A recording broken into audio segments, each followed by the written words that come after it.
Pandanglah semesta ini dari sisi energi, frekuensi dan vibrasi, maka kamu akan mengetahui rahasianya. Keren sekali. Dan sekarang semua orang belajar meditasi, pemberdayaan diri, akhirnya apa? Memberdayakan energi. Kenapa Anda sakit? Kurang energi. Kenapa Anda bahagia? Karena Anda punya saldo energi. Sekarang sakit dan bahagia pun sudah pakai energi bahasanya. Ya. Kenapa Anda kusam? Kurang energi. Kenapa senyum Anda tidak simetris? Kurang energi. Kenapa wajah Anda menakutkan? Kurang energi. Dan yang kurang energi jelas harus ditransfer energi kalau mau. Jadi energi itu bisa ditransfer, bisa dipindahkan. Makanya begitu kita bersama dengan orang-orang yang besar energi positifnya, coba rasakan, kita kebagian itu, sharing energinya. Tapi begitu kita bersama dengan orang-orang yang bawah kesadarannya, negatif energi positifnya, apa yang terjadi? Ke bawah. Sesungguhnya awal agama itu adalah makrifatullah, mengenal Allah. Orang beriman itu siapa? Yang sudah berjanji. Jadi sebelum kita itu beriman, makanya kita harus berjanji dulu. Nah, janji itu di zaman Rasulullah diucapkan di depan Rasul.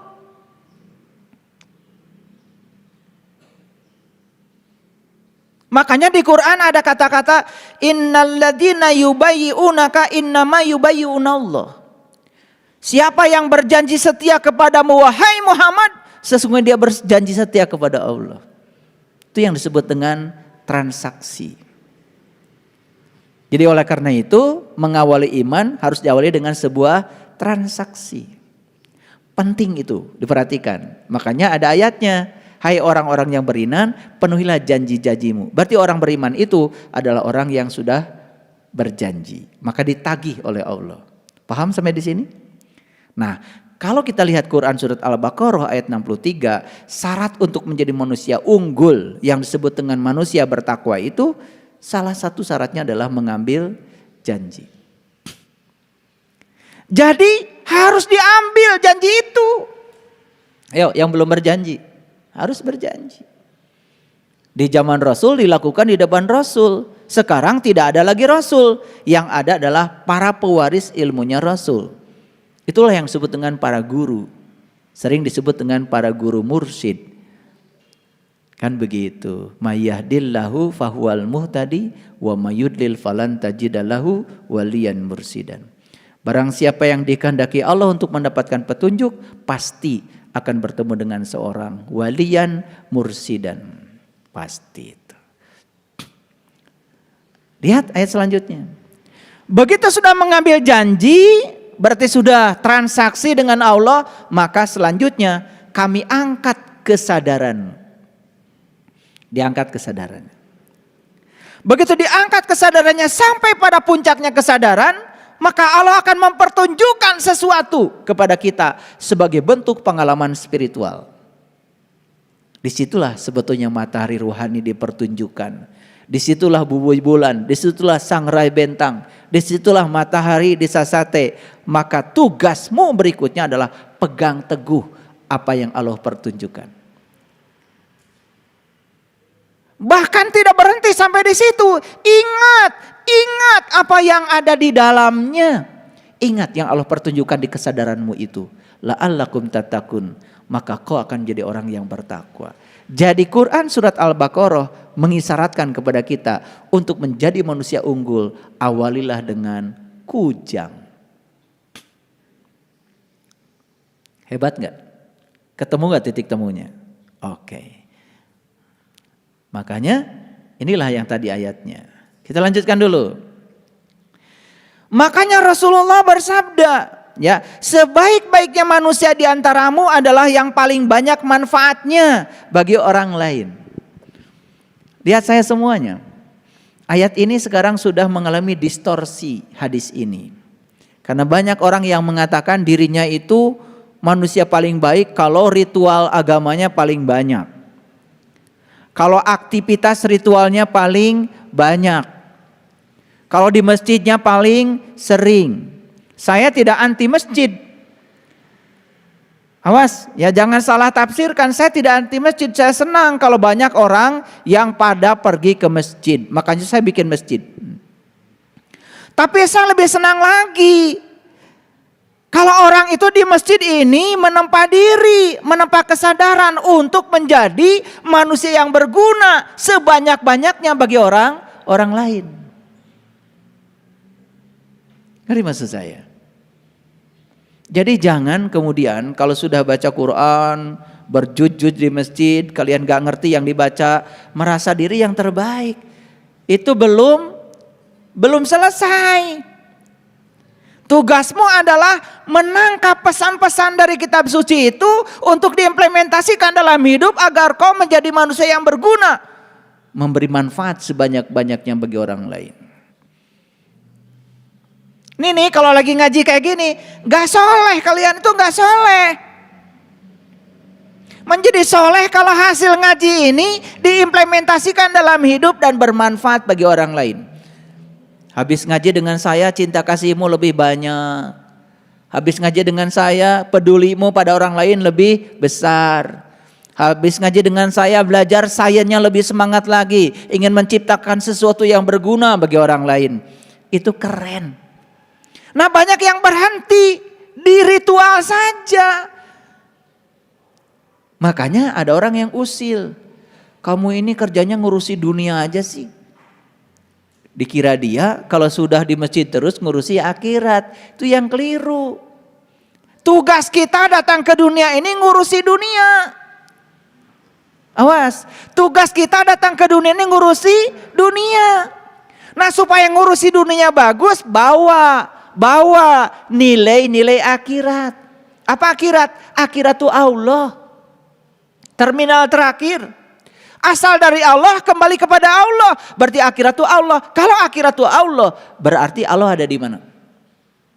Allah ada di mana? Kan Allah bilang, aku bersamamu, lebih dekat kepadamu daripada urat nadi lehermu.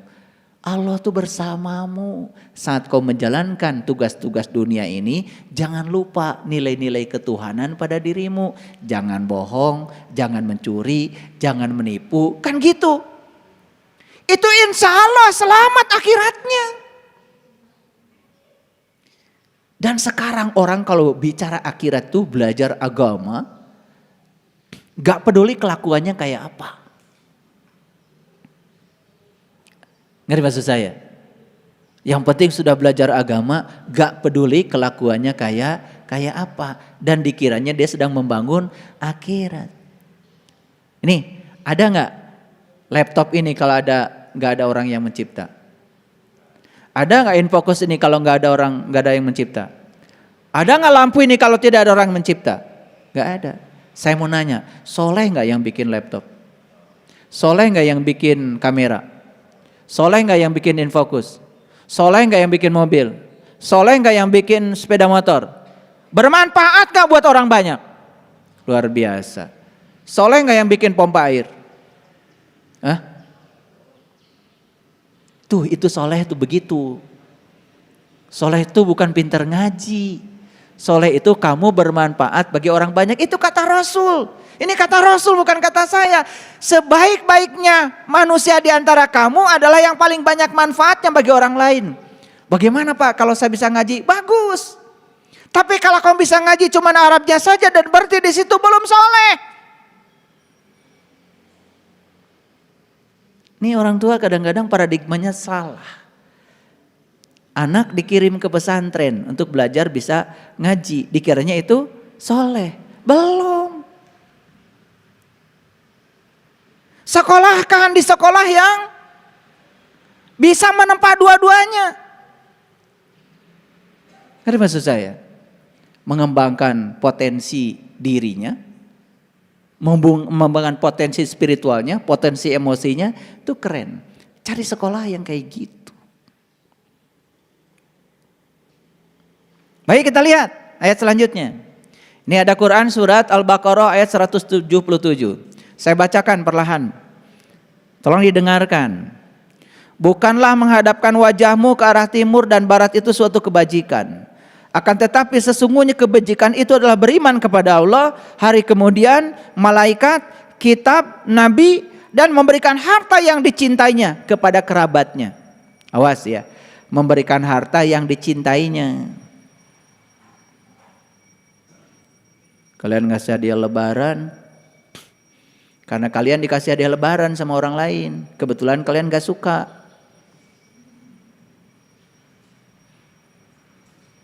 Ya saya tahu. Nih kalian nih kayaknya dapat hadiah lebaran. Cuman gak suka. Dibawa ke rumah saya buat ayah guru. Gak apa-apa, segitu juga udah bagus. Tetapi yang paling tahu diri kalian kan kalian sendiri. Masa ngasih ke orang sesuatu yang kalian sendiri gak suka? Hati-hati tuh pemberian yang kayak gitu.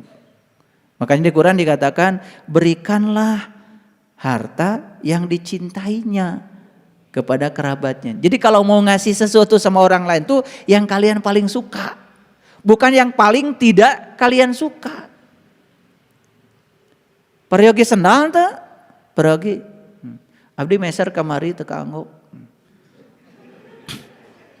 Tolol pisan.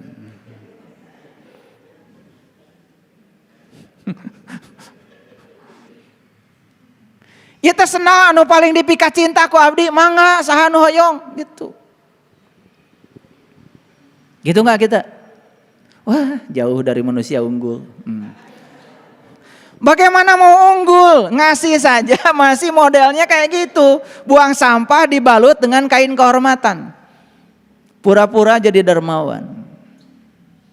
Kalau mau ngasih makan ke tetangga, niatkan dari awal. Lihat saya.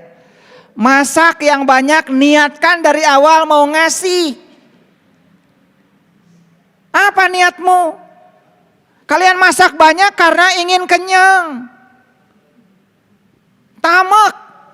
Begitu makan satu piring sudah kenyang, bikin weh. Geus seubeuh kakara, bikin kabatur. Walaupun kejadian itu terjadi, tapi kamu tidak memberi yang kamu cintai. Tidak unggul. Ini saya terpaksa harus ngomong begini. Kadang-kadang kalau nggak dijelaskan nggak ngerti-ngerti. Dan di ayat ini yang warna merah itu saya tulis. Dan orang-orang yang menepati janjinya apabila ia berjanji. Ini syarat jadi manusia unggul. Diabadikan dalam Quran surat Al-Baqarah ayat 177. Bahwa untuk menjadi manusia unggul itu. Orang-orang yang menepati janjinya apabila dia itu berjanji. Dan di ayat selanjutnya. Mereka itulah orang-orang yang bertakwa lagi. Lagi-lagi takwa dikaitkan dengan janji. Jadi sangat masuk akal ya kalau kujang dikaitkan dengan maung. Paham ya? Oke, baik kita lanjutkan. Waktu kita terbatas ya. Oke. Jadi saya harus bicara ini dulu. Quran surat Al-Hijr ayat 29. Surat ke-15 ayat 29. Maka ketika aku telah menyempurnakan penciptaannya, makanya saya bilang, secara fisik proses evolusi fisik sudah selesai menjadi tubuh manusia. Oke? Aku tiupkan ruhku. Tolong pahami ayat ini. Jadi di dalam diri kita tuh ada apa? Ada ruhku. Ada ruhku. Aduh, saya kalau baca ayat ini pengen nangis. Kenapa? Kalau manusia tidak unggul itu keterlaluan. Di dalam diri mereka tuh ada ruhku. Bagian dari dirinya Tuhan. Tuhan itu sendiri. Aduh, kumaha ya teh. Makanya saya ludeng ya. Walaupun orang kampung. Saya belajar matematika, saya belajar matematika. Saya belajar fisika, saya belajar fisika. Orang lain belajar aljabar linier, katanya sulit untuk memecahkan masalah-masalah komputasi. Saya belajar aljabar linier. Bisa. Saya cuma satu aja. Allah ada pada diri mereka, ada pada diri saya. Lamun marehna bisa, orang kudu bisa. Gitu aja modal saya. Saya tidak merasa orang kampung dan saya tidak mesti jadi orang kampungan. Apapun saya pelajari. Itu aja. Kukuh karena janji.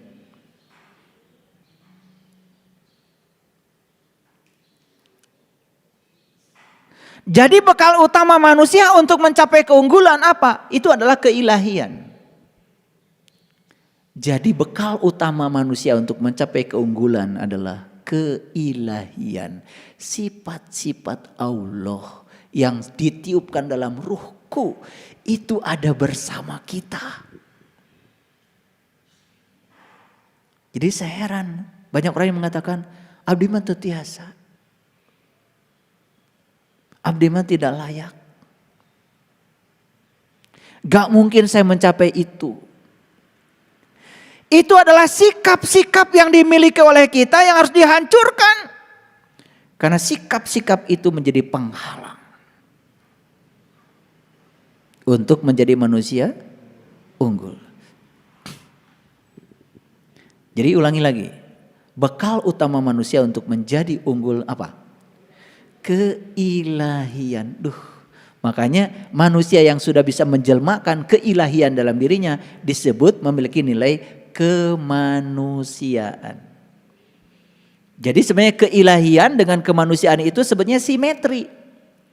Jadi siapa manusia yang sudah memiliki nilai kemanusiaan adalah manusia yang sudah menerjemahkan nilai-nilai keilahian dalam dirinya. Aduh. Ini kalau ngaji model kayak gini diimplementasikan dalam hidup. Luar biasa, dahsyat sekali. Tidak boleh lagi ada yang merasa takut, kekurangan apalagi, subhanallah. Baik, lanjut.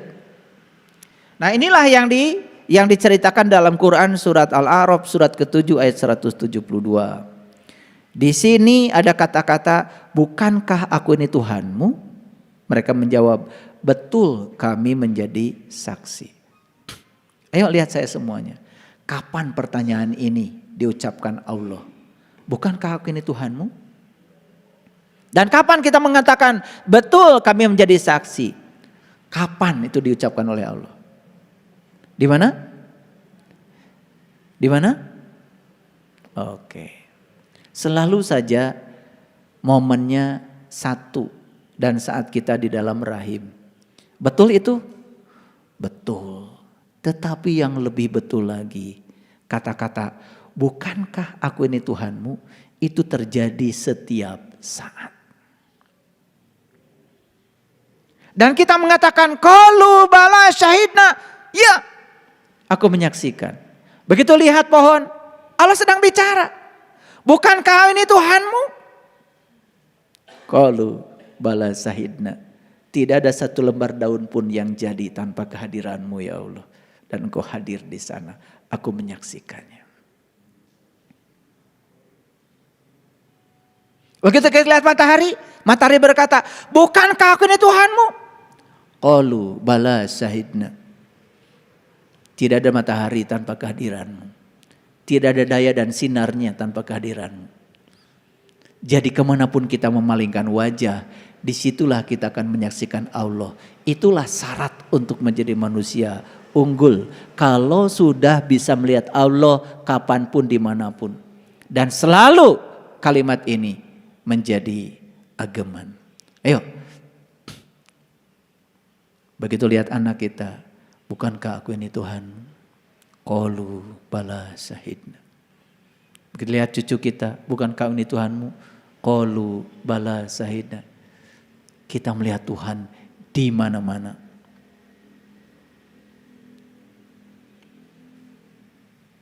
Ayo sekarang. Implementasikan kalimat bukankah aku ini Tuhanmu. Qalu bala syahidna. Bukan dulu ketika di rahim. Tapi bawa ini ke dalam kehidupan. Dan saya berani mengatakan ini karena saya sudah membawanya dalam kehidupan. Sekarang saya melihat apapun sudah. Cuman Qalu bala syahidna. Disitulah saya merasakan kalimat la ilaha illallah, yang mana yang bukan Allah. Bukan diucapkan lagi, tapi itu sudah menjadi darah yang mengalir dalam diri. La ilaha illallah, yang mana yang bukan Allah. Yang nyata Allah, yang tidak nyata juga adalah Allah. Semuanya adalah Dia. Makanya alastu birabbikum qalu bala syahidna. Terapkan ini dalam kehidupan. Nikmatnya luar biasa. Tidak perlu marah lagi, tidak perlu benci lagi, tidak perlu iri hati lagi, tidak perlu dendaman lagi. Karena semua yang kita saksikan adalah qalu bala syahidna. Keren gak kalau ayat ini dibawa dalam hidup? Keren gak? Coba sekarang. Lihat Dia pada apapun. Oke. Tentu saja saya belum dalam nih, menjelaskannya belum dalam. Nanti ada level kedua lagi. Cukup ya sampai di situ. Nah makanya kita lihat Quran surat An-Nisa ini. Lihat ayat An-Nisa ini.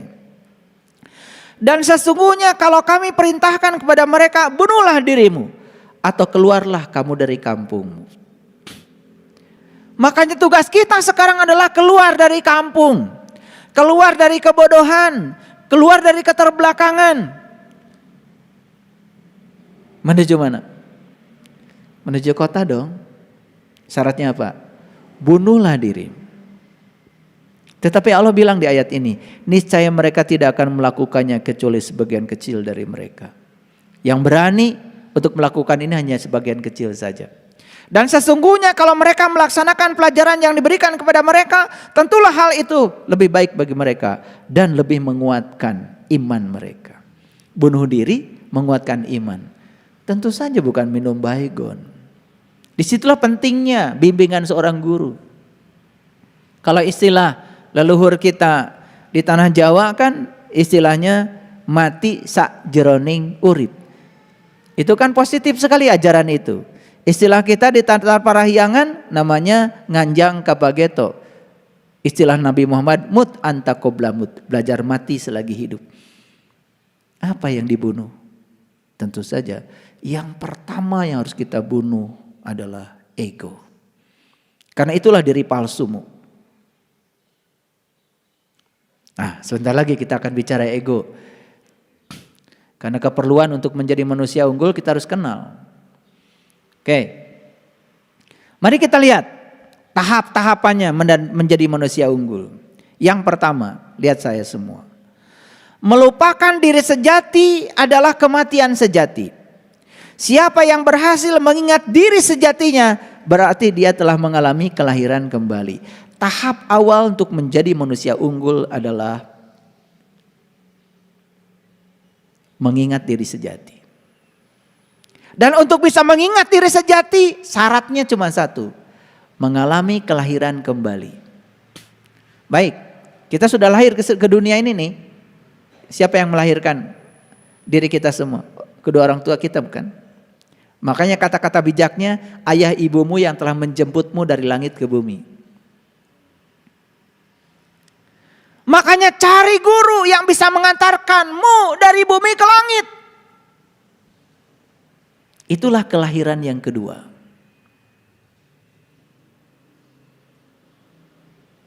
Paham?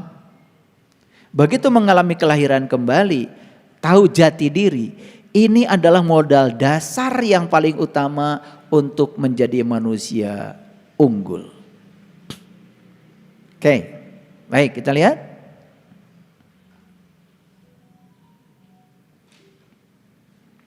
Di mana kita hidup selama ini? Di mana kita hidup selama ini? Kita telah hidup dalam pikiran selama begitu banyak kehidupan. Dan kita menjadi selaras dengan apa? Kegelapan pikiran. Kita selaras dengan keburukan pikiran. Kita selaras dengan kesia-siaan pikiran. Di situ selama ini kita hidup. Jujur, kita selama ini hidup tidak dalam kesadaran. Kita hidup dalam pikiran. Apa bedanya pikiran dengan kesadaran? Jelas. Pikiran itu adalah pelayan yang baik, tetapi pikiran adalah majikan yang paling buruk. Kalau kita serahkan kehidupan pada pikiran, maka kita akan dibawa oleh pikiran semaunya pikiran. Dan ketika kita serahkan pada pikiran, maka kita tidak berdaya dengan kesadaran. Harusnya hidup itu dengan kesadaran. Di mana kesadaran? Kesadaran itu sering disebut dengan pikiran atas sadar. Makanya pikiran ada 3. Ada pikiran sadar, pikiran bawah sadar, ada pikiran atas sadar. Nah, pikiran atas sadar itu yang disebut dengan kesadaran. Itu yang disebut dengan kecerdasan spiritual. Makanya orang yang sudah mencapai kecerdasan spiritual, nah itu sudah mulai bibit menjadi manusia unggul. Makanya lihat, hampir semua orang-orang yang unggul di semesta ini adalah orang-orang yang kuat spiritualnya. Jangan dikira loh, Einstein itu bukan sekedar fisikawan, tapi beliau adalah spiritualis. Dan kalau membaca karya-karya Einstein, luar biasa kesimetrian antara sains dengan spiritual. Nikola Tesla yang membuat mobil listrik, yang sekarang kemudian akan dipakai untuk merek mobil listrik, Tesla.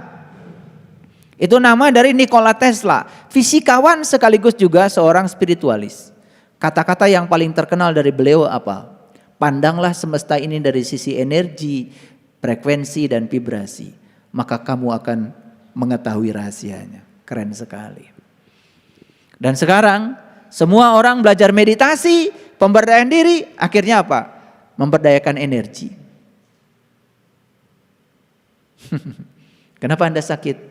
Kurang energi. Kenapa Anda bahagia? Karena Anda punya saldo energi. Sekarang sakit dan bahagia pun sudah pakai energi bahasanya. Ya. Kenapa Anda kusam? Kurang energi. Kenapa senyum Anda tidak simetris? Kurang energi. Kenapa wajah Anda menakutkan? Kurang energi.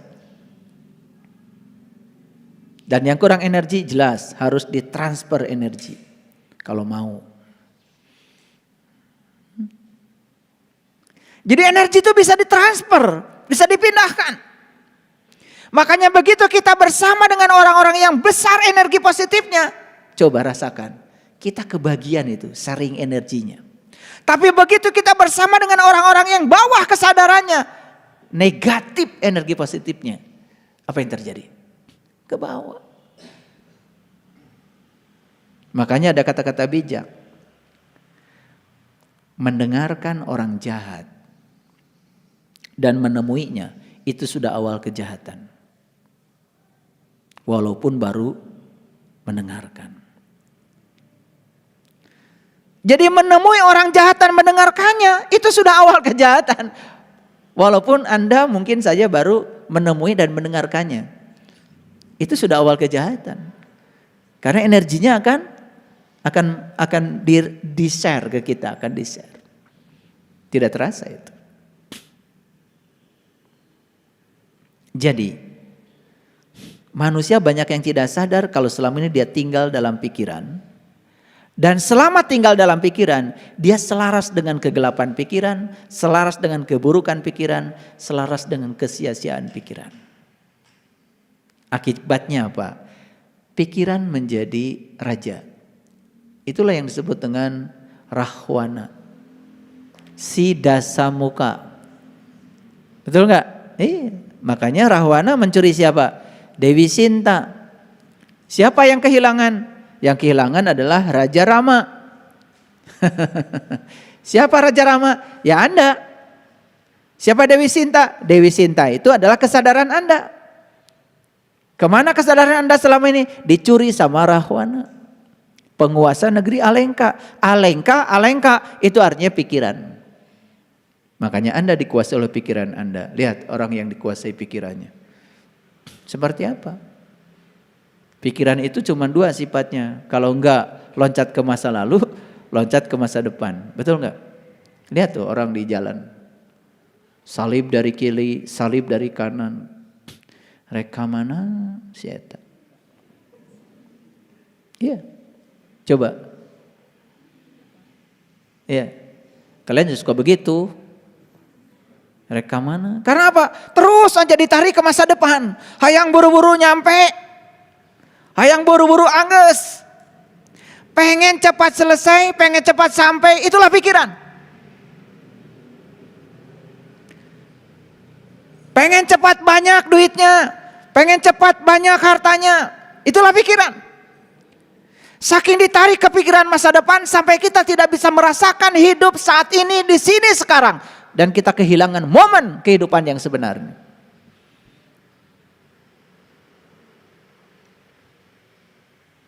Pikiran mendak itu. Berak teh segala aya. Makanan sudah ada, nasi pulen ada. Kulup peteuy aya. Sambal tarasi aya. Belum peda sayogi. Da pikiran mah lain mikiran nu aya, mikiran nu eueuh. Betul enggak? Celetuk teh, lamun aya ieu langkung raos tah. Gitu.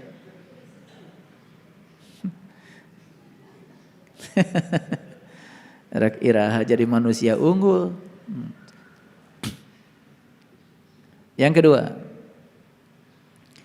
oleh karena itu saya akan mengajarkan bagaimana bertindak tanpa pikiran. Ini untuk menjadi manusia unggul. Mungkin aneh ya ini. Ketika engkau bertindak tanpa pikiran, seluruh keberadaanmu akan bergetar. Engkau bergerak di jalur yang berbahaya. Pikiran akan berkata, waspada, pikirkan dulu baru bertindak. Tah eta papatah ti pikiran begitu wae. Kita ini sudah tergerak mau ngasih. Nah waktu kita mau ngasih, jelas itu tanpa pikiran. Itu kesadaran. Tapi terlambat merena. Mulai datang. Waspada, pikirkan dulu sebelum bertindak. Mulai pikiran ngasih pelajaran. Jag-jag ente.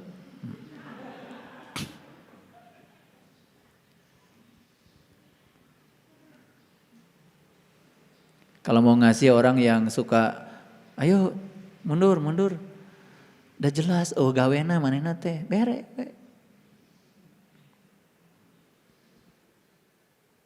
Orang gak bisa, oh maneh ge. Niatnya jangan gitu. Niatnya ngasih. Cing atuh pelit teh tong dipiara. Itu. Nah pikiran mah begitu terus ya. Selalu saja ngasih masukan-masukan yang membuat kesadaran kita tidak berdaya. Paham? Jadi harus belajar bertindak tanpa pikiran. Dan ternyata disitulah pentingnya belajar meditasi. Nih saya kasih tahu. Saya sering dapat pekerjaan yang harus selesai 1 malam. Bikin proposal.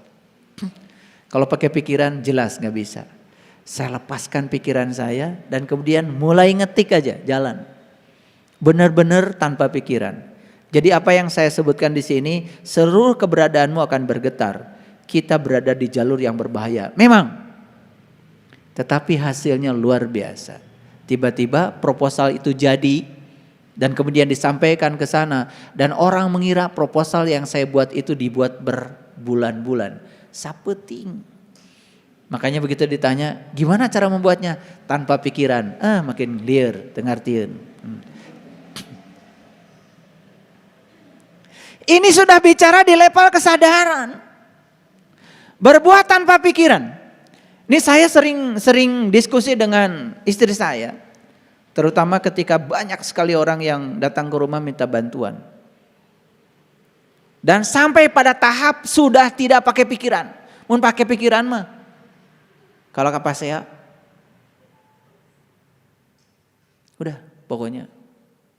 Itu aja ilmunya yang tadi.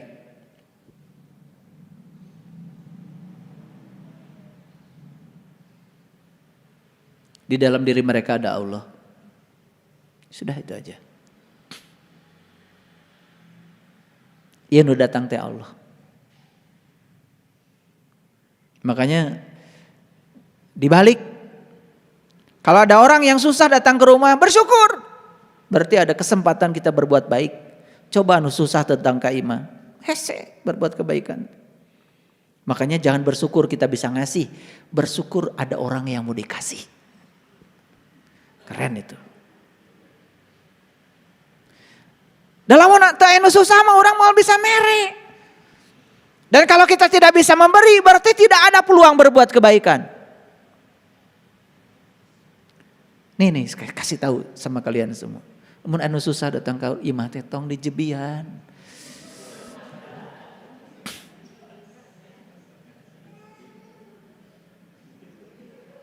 Kau mau barjeng tara datang maka imah tiba-tiba datang. Jangan pakai ilmu tumben. Tumben juga nginjem duit. Dan ya pasti nginjem duit. Siapkan duitnya lah. Nah disitulah kita belajar bertindak tanpa pikiran. Ini kasih tahu. Begitu ada peluang untuk berbuat kebaikan, saya kasih tahu jangan pakai pikiran. Unggul kalian tuh. Jadi unggul. Soklah percaya sama saya. Bergetar itu. Semesta bergetar. Dan yang luar biasa apa yang kita keluarkan diganti. Wa yarzuqu min haitsu la yahtasib. Tanpa kita mengira dari mana datangnya. Yang penting jangan mengira. Kalau kita berbuat kebaikan pada si A yang akan membalas. Jangan. Bebaskan dari pikiran itu. Itu. Nah bagaimana caranya supaya kita bisa bertindak tanpa pikiran? Ketika kita mau berbuat sesuatu, sebetulnya dalam diri kita itu ada cinta. Dan cinta itu akan mengetuk hati kita. Lalu cinta akan berkata kepada kita, tunggu.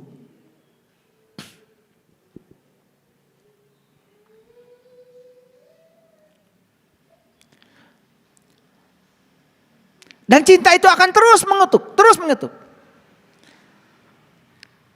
Dan ketika cinta itu mengetuk, akan terjadi perang.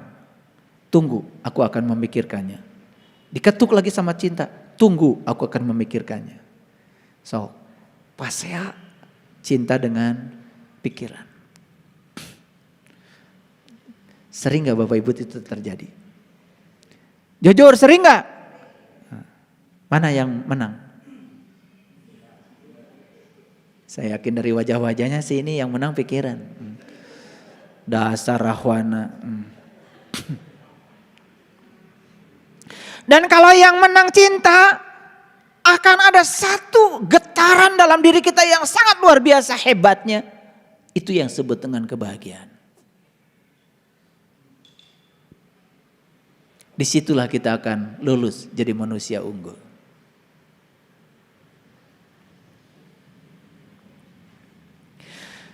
Jika engkau berpikir dulu baru bertindak untuk melakukan sesuatu, maka kita akan melakukan perbuatan yang basi sekaligus juga mati. Nih lihat saya semua. Mungkin saja pemberian itu terjadi, tetapi setelah berantem hebat, pemberianmu itu basi dan mati.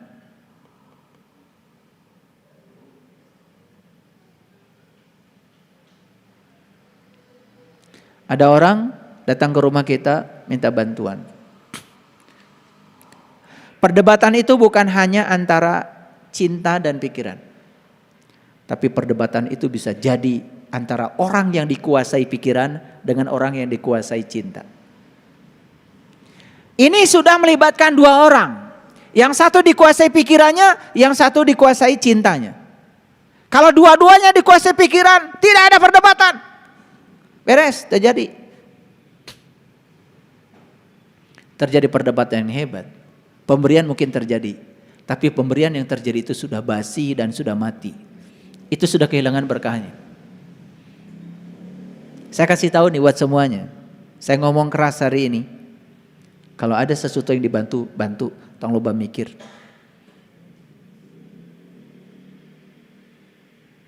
Percaya deh sama saya.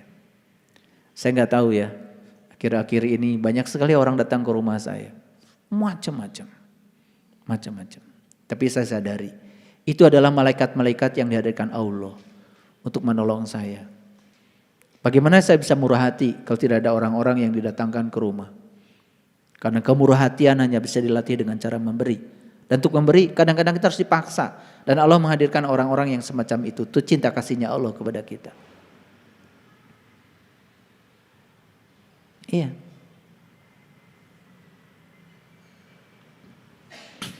Saya punya uang 50 juta. Anak saya diterima di perguruan tinggi. Perlu uang 66 juta.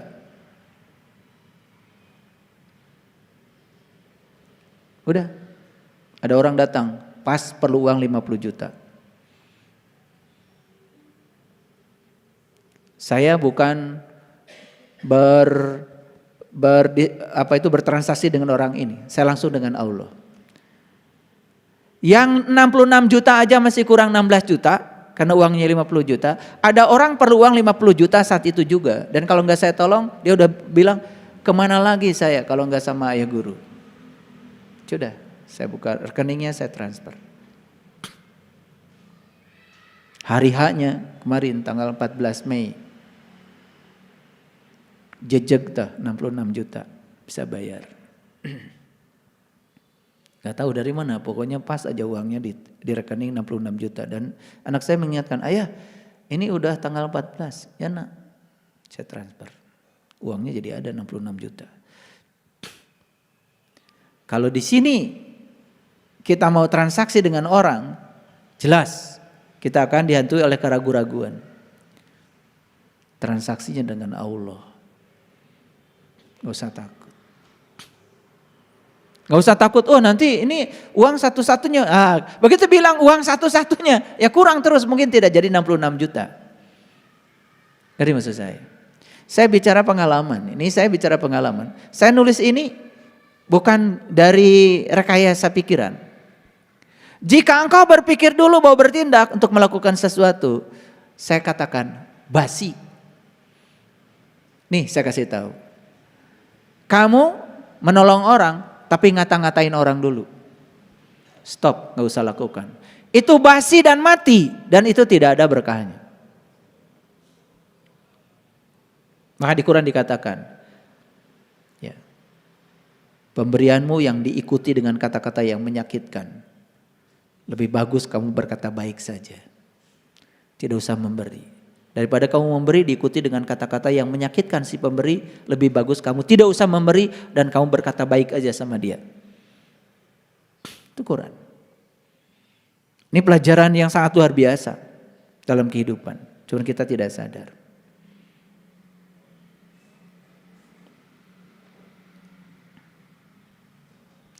Ketika kita selalu mendengarkan pikiran, perhatikan. Sebenarnya kita tidak bisa mencintai. Kita juga tidak akan bisa bermeditasi. Kita juga tidak akan bisa benar-benar hidup. Kita juga tidak akan bisa benar-benar mati. Kita tidak hanya menjadi hantu. Kita selalu menjadi diri palsu. Sok lah, percaya sama saya. Dengarkan terus pikiranmu. Kamu akan selamanya menjadi diri palsu. Dan orang-orang yang takut kematian itu sebetulnya karena mereka yang tidak sepenuh hati menjalankan kehidupan. Ulangi kata-kata saya. Semua orang-orang yang takut kematian hari ini adalah mereka yang tidak sepenuh hati menjalani kehidupan. Dan siapapun orang yang menjalani kehidupan dengan sepenuh hati, dia tidak akan takut dengan kematian.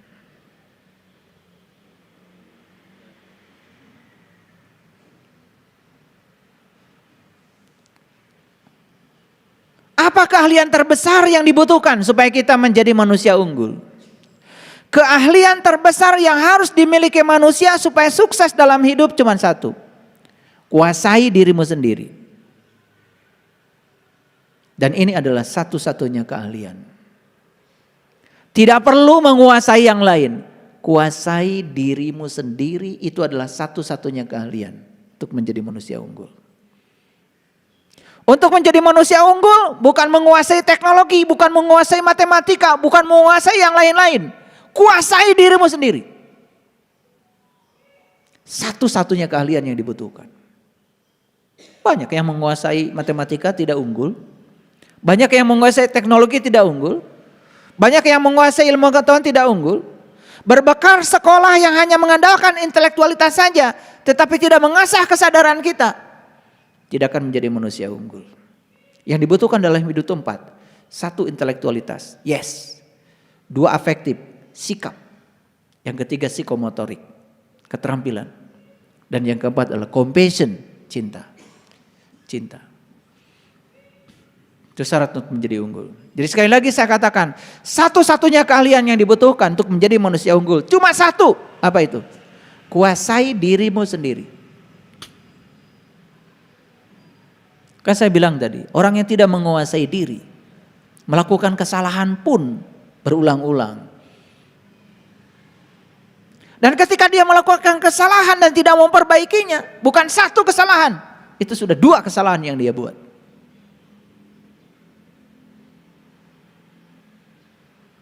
Kalau gitu, siapa orang yang punya peluang untuk jadi manusia unggul? Jika engkau bukan siapa-siapa, engkau memiliki kesempatan lebih untuk mencapai pencerahan. Pada saat engkau menjadi seseorang, pintu akan tertutup. Jadi syarat untuk menjadi manusia unggul adalah kita harus menjadi bukan siapa-siapa. Ketika kita merasa sebagai siapa, maka pintu untuk menjadi manusia unggul tertutup. Silahkan, kau merasa diri siapa? Begitu banyak hambatan. Tapi begitu kita merasa diri kita bukan siapa-siapa, tidak ada hambatan. Pintu akan terbuka.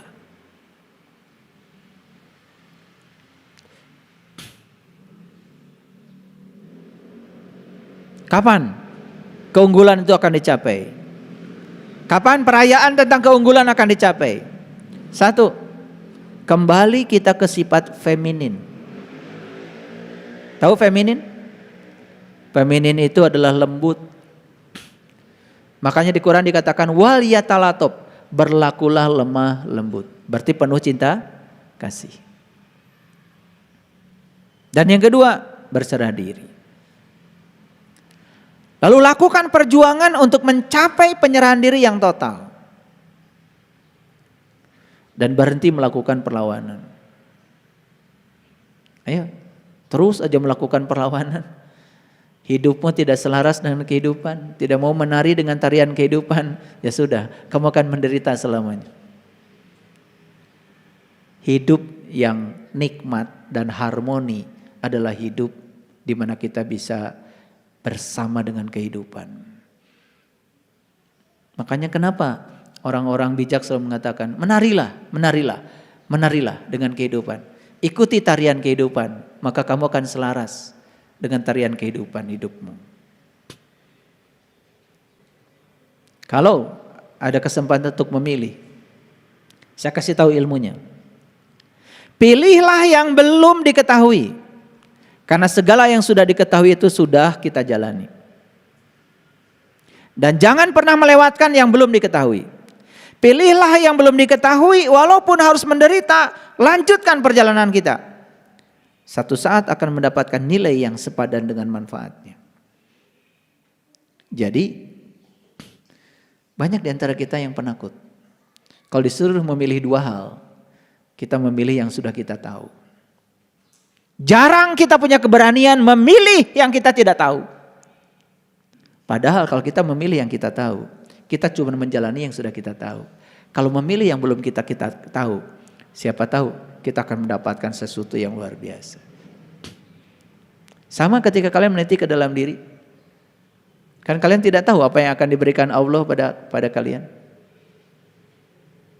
Makanya orang yang tekun dan akan diberikan kenikmatan yang luar biasa. Dari sejak awal dia sudah tidak memilih.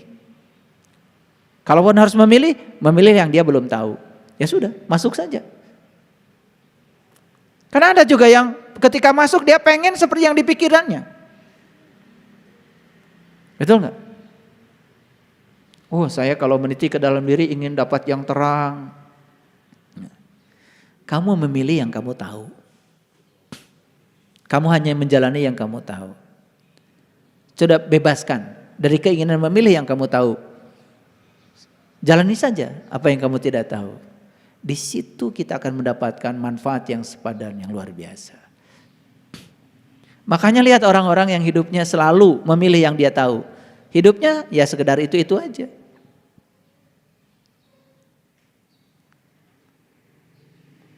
Diajak ke luar negeri, alimah sieun sasab. Da abdi mah teu acan kadinya teh. Hari ibu kemana wae tuh biasa? Abdi mah biasa ge ka jalan sentral we. Dia memilih yang dia tahu. Dan dia tidak memilih yang dia tidak tahu. Ada ketakutan di sini. Bagaimana kita bisa menjadi unggul dan bertambah pengalaman kita kalau selalu memilih yang kita tahu? Kan ada tuh yang fanatik makanan. Saya ajak ke restoran Jepang, nggak mau. Naon atuh kadaharan anjeun teh? Ulu kutek leunca, eta wae. Kudu leunca we jeung oncom. Tidak mau mencoba makanan orang lain. Makanya saya kagum ya, ada sekolah di Jepang dan mereka itu wajib menyajikan makanan dari seluruh dunia. Bayangkan. Termasuk juga jenis-jenis makanan dari Indonesia. Anak-anak Jepang SD diajarkan untuk belajar makan seluruh makanan dari seluruh dunia. Jangan cuma makanan tradisi Jepang. Persiapkan mereka untuk menjadi hidup dimanapun. Keren. Iya. Budak kurang mah da hayeuh we peda jeung sambal, paling mewah kangkungnya. Hese atuh. Begitu sakola di Jepang, bingung cenah eueuh dahareun di Jepang.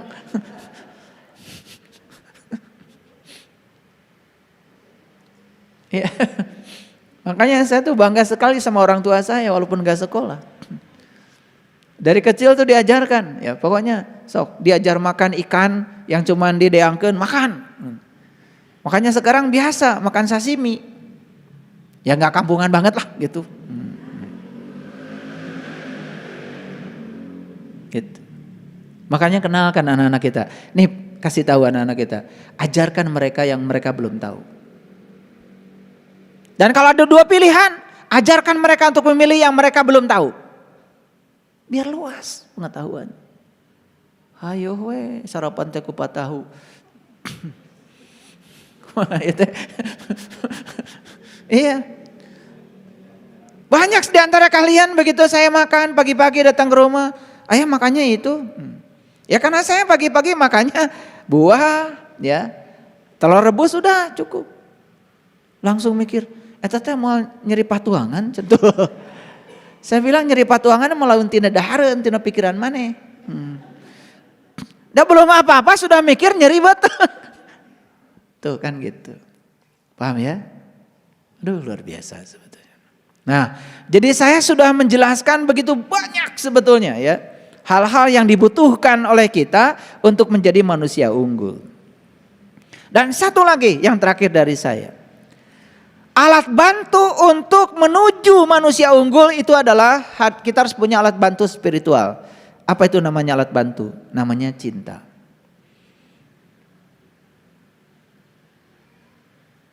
Dan jadikan cinta sebagai makanan hati kita. Tumbuhkan keberanian untuk membuka hati kita. Bukan hanya pada satu orang, tetapi pada seluruh semesta.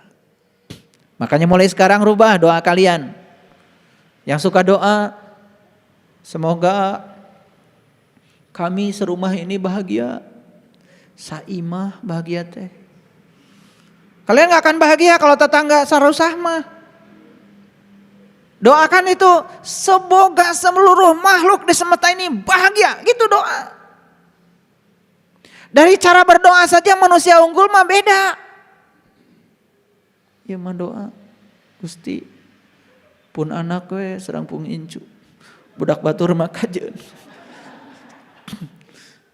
Cek Gusti teh. Ieu teh pangeran maneh teh nu mana? Ari nyebut pangeran maha luas, maha welas, maha asih. Ari ngadoa Gusti pun anak we sareng pun incu. Keun we anak batur mah. Teu hubungan sareng abdi. Allah ge bingung dah doana kitu. Ya. Coba mohon maaf. Yang namanya anak itu bahkan cuman anak-anak yang lahir dari rahim istri kita. Coba mulai sekarang siapapun kalau lihat anak kecil jadikan anak kita. Sayangi mereka. Keren itu. Ya. Unggul nanti gitu. Nah, ini kan baru permukaannya lah yang saya sampaikan supaya kalian menjadi manusia unggul. Dan tentu saja tidak terbatas di sini. Mari kita tarik lagi ke awal, kujang maung. Mari kita kembali untuk mengingat komitmen kita. Sebetulnya setiap pikiran kita, ucapan kita itu adalah komitmen kita pada diri kita sendiri. Lakukan semua, selaraskan pikiran, ucapan dengan tindakan kita. Begitu selaras, harmoni, insya Allah. Kesempatan untuk menjadi manusia unggul sangat terbuka. Itu saja barangkali yang bisa saya sampaikan hari ini. Walaupun tidak menyentuh bagian dalamnya, tapi semoga ini bisa menginspirasi kita semua. Terima kasih. Assalamualaikum warahmatullahi wabarakatuh.